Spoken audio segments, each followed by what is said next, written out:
odeiem o mal e se apeguem ao bem. Amem uns aos outros com amor fraternal. Eu, quando estava lendo esse texto, eu até fiquei achando assim, puxa, mas está tão simples, né? Quanto à honra, deem sempre preferência aos outros. Quanto ao zelo, não sejam preguiçosos. Sejam fervorosos de espírito, servindo ao Senhor. Então eu estava introduzindo, ligando o texto de Romanos 12, e você ouve essa leitura desse texto e fala, mas é isso? É isso que vai mudar a minha vida emocional? São essas as dimensões de uma verdadeira metamorfose? Quando a gente começou a falar sobre metamorfose, que o texto, quando a palavra transformai-vos, o verbo no grego está falando metamorfou, transformem-se, passem por uma metamorfose. É isso que o texto diz. E se for metamorfose, ela vai ter um processo que a lagarta, a pupa, vai virar um inseto que vai voar. É isso que vai acontecer. Mas para a gente, eu acrescentei uma verdadeira metamorfose, para você não ter dúvida, que não é só aparência, não. As coisas vão mudar. Em primeiro lugar, eu queria falar sobre o lugar da honra no amor. O amor, gente, continua indefinível, tá? Você não consegue definir o amor. Quanto mais intenso, mais profundo, mais duradouro for um amor, e alguém perguntar o que você sente, as pessoas sorriem, choram, é engraçado, né? E quando ela termina de dizer, você só faz sentido para ela. Você se emociona por ver ela emocionada, mas você não sabe o que é que ela quer dizer. Porque o amor não tem uma definição, sabe, matemática para ele. Não. Há quanto você ama seu pai? O que seu pai representa para vocês? Quantas vezes já perguntaram isso para a gente? Sua mãe? Essas perguntas a gente ouve e a gente fica assim, mas as respostas só fazem sentido para quem está dizendo. Os poetas, eles tentaram falar sobre esse amor, que eles, olha, amem sem hipocrisia. Os poetas tentaram falar sobre esse amor, mas a referência de amor é o Senhor Jesus. E ele explicou para a gente como que ele queria que a gente fizesse. A nossa sociedade está confusa sobre o que seja humanidade. Os relacionamentos se tornaram coisas muito relativas. Então, no ambiente de trabalho, eu escuto pessoas falando para entrar no aplicativo, mas tem que explicar que relacionamento que ela quer ter. Como assim? Não, você quer passageiro, de verdade? Como é que você quer se relacionar? As pessoas elas estão confusas a respeito de como é que os relacionamentos se dão. As pessoas estão confusas sobre o que seja a família. Sabe? As pessoas estão confusas sobre o que seja a família. E sobre o que seja a igreja também. As pessoas estão confusas. Algumas pessoas acham que a igreja é um show.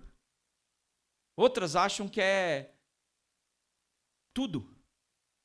É um shopping, é tudo. Tudo que eu quero comprar, eu compro lá, tem lá. E compra mesmo, porque não é de graça. Mas eu queria dizer que quando a gente começa a pensar em amor, em como nós devemos amar e como o nosso amor deve ser, Jesus é o nosso paradigma. Ele precisa ser o nosso paradigma.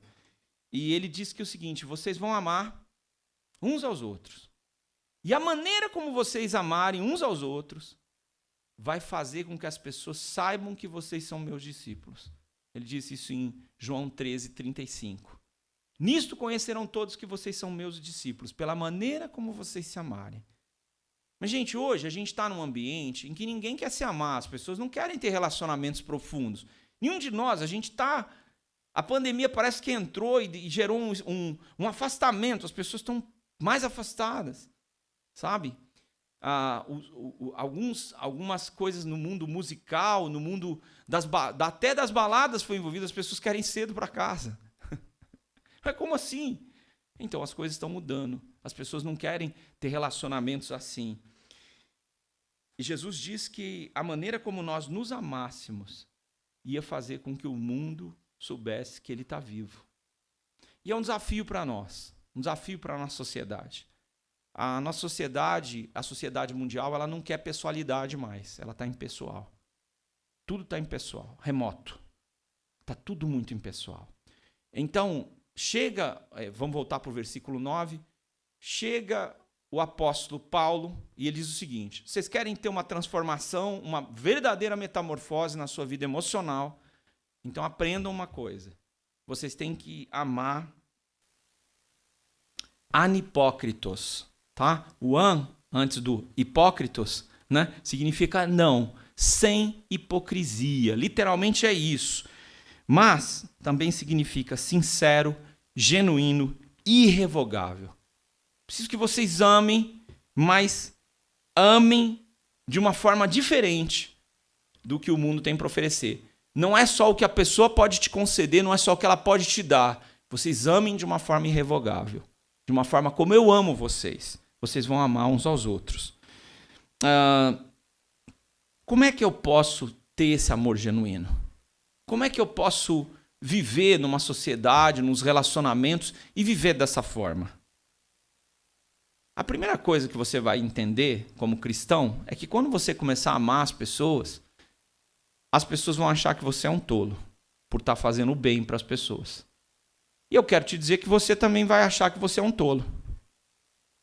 Mas Fernando Pessoa diz que todo aquele que ama ou todo aquele que se enamora escreve cartas de amor, e as cartas de amor são tolas. Sabe aquela carta de amor que você escreveu tão cheia de paixão? Hoje não tem nem carta mais, né, gente? Agora é WhatsApp de amor. Então o cara escreve aquilo lá, se ele lê em público, ele fica vermelho, porque aquilo não faz sentido. Eu amo você do tamanho... Que do tamanho o quê, rapaz? O que isso quer dizer? Então, toda essa poesia nossa para refletir os nossos afetos, aparentemente são coisas de tolo. Então, amar pode parecer uma tolice, sim, é isso mesmo. Muitos vão achar que você é tolo, como acham que Jesus perdeu o tempo dele, dando a sua vida por eles. Mas foi isso, porque ele nos amou. E eu não posso fingir. Se é hipocrisia, eu tenho que deixar de fingir. Mas o mundo é um fingimento. Sabe? Eu ganhei um presente em casa. Eu estava na faixa dos 10 anos. E eu ganhei um sapato dos familiares que foram no dia do meu aniversário. Eu achei o sapato horrível. E depois que meus tios foram embora, a minha família foi tentar me explicar que eu não podia ter reações tão espontâneas.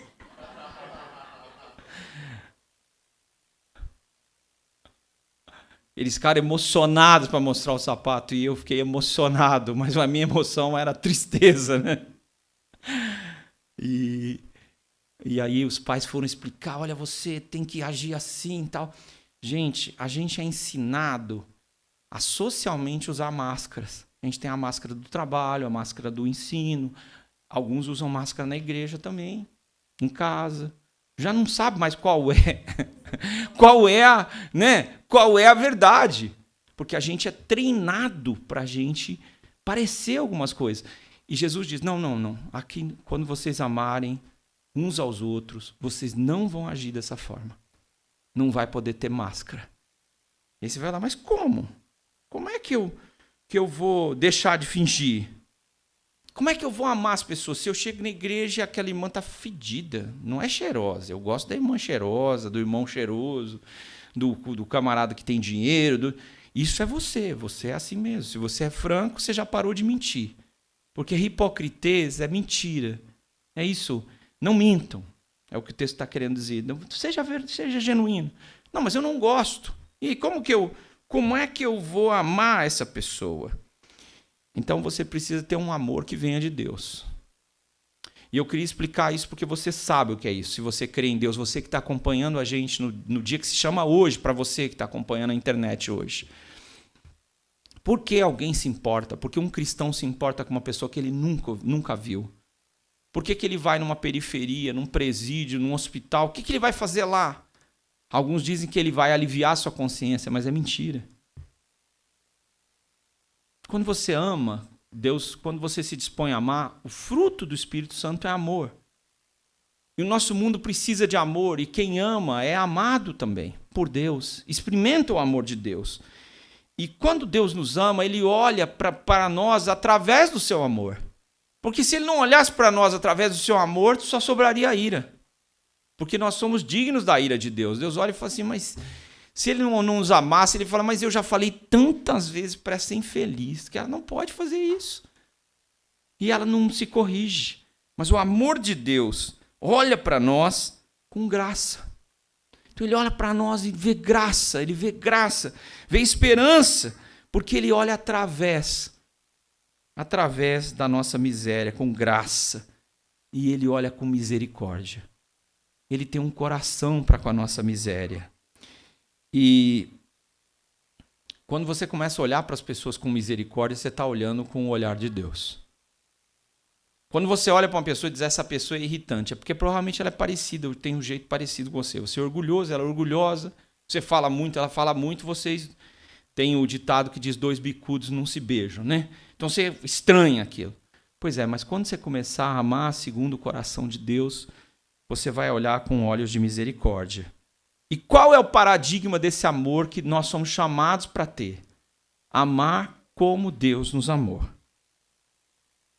Então eu vou ter que lidar com os meus afetos. Eu quero ser transformado, eu vou ter que lidar com os meus afetos. Esse é o grande problema das gerações que estão vivendo. Você vê um indivíduo, ele está escrevendo para você na internet, e eu faço isso, eu aconteço, ele está pedindo um emprego, e eu está aqui, eu sei isso, eu sei aquilo. Aí você chama para uma conversa pessoal. Aí o indivíduo chega para a conversa pessoal, ele não consegue levantar o olho. Ele é uma máquina, né? Quando ele está na internet, mas pessoalmente ele não sabe falar. Quer dizer que ele não tem atributos, que aquilo tudo que ele falou pela internet é mentira? Não. Ele não consegue se expressar. Nosso mundo precisa ser transformado pelo amor. Sabe? Como Deus vai mudar os nossos afetos se nós estamos tão travados, tão distantes dos nossos vizinhos, tão distantes de uma igreja mais calorosa? Como é que nós vamos lidar com essa transformação dos nossos afetos?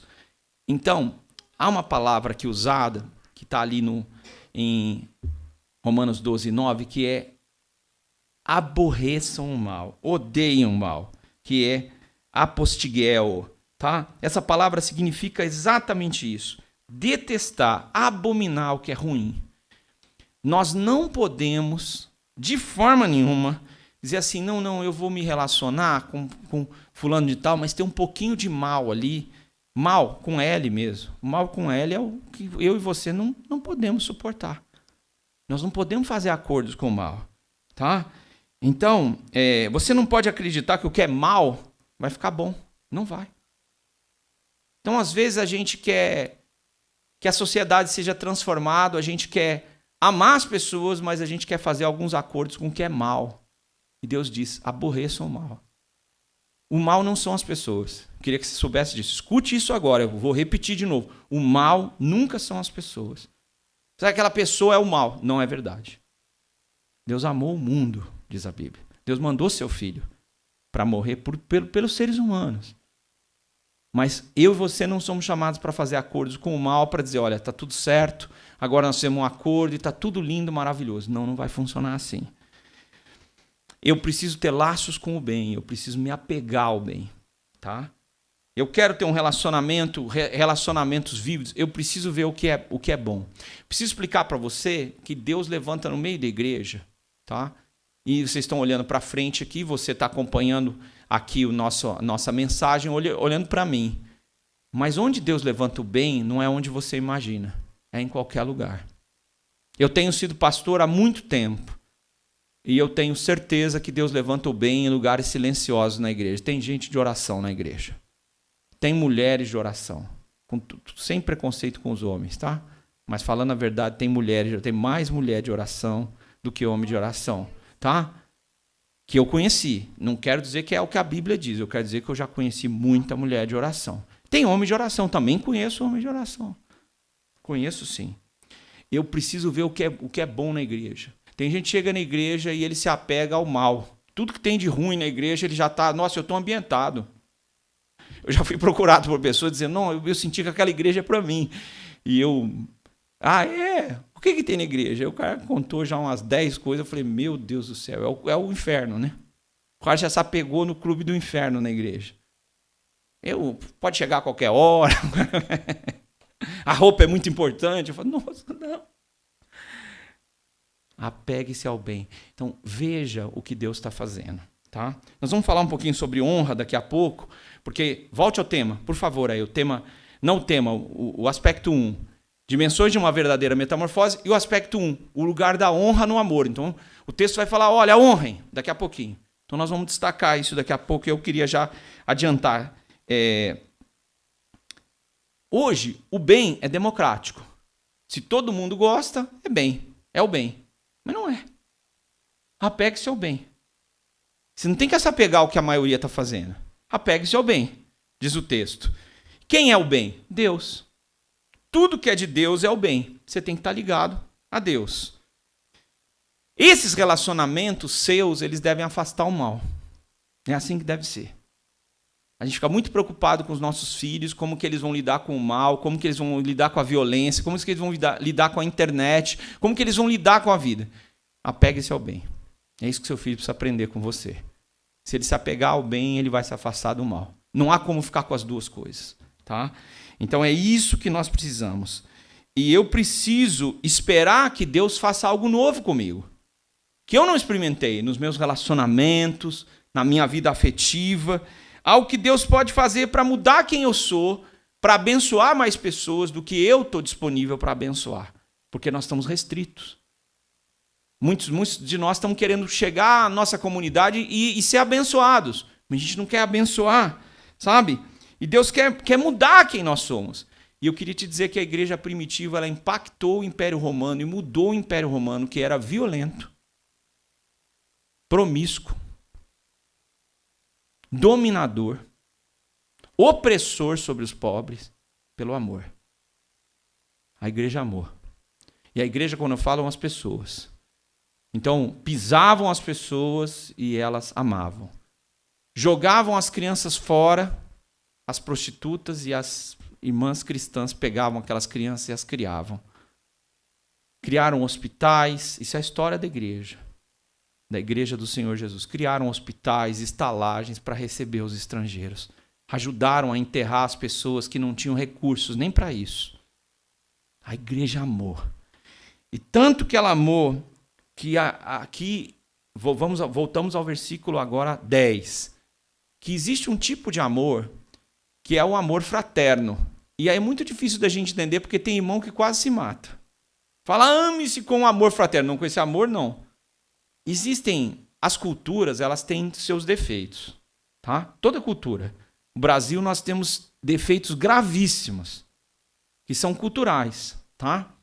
Essa ideia de emancipar as meninas e os meninos em algumas regiões do nosso país, a sua vida sexual, a sua vida familiar, sem que eles estejam preparados. Já vem quase da época do Império. Isso é uma vergonha para o nosso país. E é uma realidade que está acontecendo agora, de forma especial, em algumas regiões do nosso país. Isso é terrível. Mas existem lugares, regiões no mundo, onde uma tribo quer matar a outra. E a tribo é muito grande, porque já é uma nação. E aí eles começam um fratricídio. O que é isso? Irmão matando irmão. Não, mas vocês não são todos daquele país? Somos, mas a nossa dinastia está dominando, nós vamos cortar o braço dos caras para eles ficarem envergonhados. Tá? Se você não sabe, eu não vou... Assim como não designei regiões no Brasil, não vou designar regiões onde isso acontece, mas isso acontece muito, no mundo todo. Vocês têm que amar como a família de Deus ama. Vocês têm que entender que vocês são a família de Deus. Que vocês não são Biden nem Trump, vocês não são Bolsonaro, não são Lula, vocês são a família de Deus. Vocês estão acima disso. Vocês são a família de Deus. As pessoas têm que ter esperança por causa do Senhor Jesus. O Senhor Jesus não é um partido político. Ele está acima disso. Vocês vão trazer esperança para elas e vão dizer que a família de Deus tem um espaço para elas. Vocês vão amar fraternalmente. Tá? Esse amor é mais forte que o sangue. Porque às vezes o sangue vai falhar, né? Às vezes o sangue nosso aí, o irmão, a irmã não vão segurar, mas Deus vai levantar uma mulher, um homem para abençoar você. Vou dar um exemplo de uma coisa muito marcante.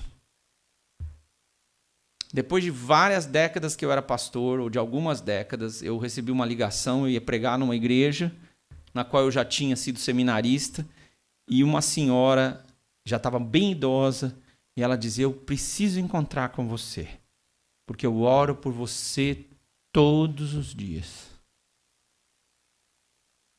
Isso é a misericórdia de Deus, irmãos. E eu falei para ela: é por isso que eu estou aqui ainda, porque a senhora ora por mim. Deus vai levantar pessoas que se importem por você, e você diz: mas eu não paguei essas pessoas, eu não as contratei, eu não sei direito quem elas são, mas elas são da família de Deus.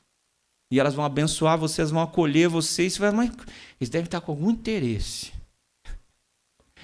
Eles devem estar querendo alguma coisa comigo. É a família de Deus. É mais forte do que os laços de sangue. É com essas pessoas que você vai viver a eternidade. Essas pessoas, a Bíblia diz que são mais chegados do que um irmão. Não sou eu, é a Bíblia. A Bíblia diz isso. Esse amor vai ser eterno como o próprio Deus.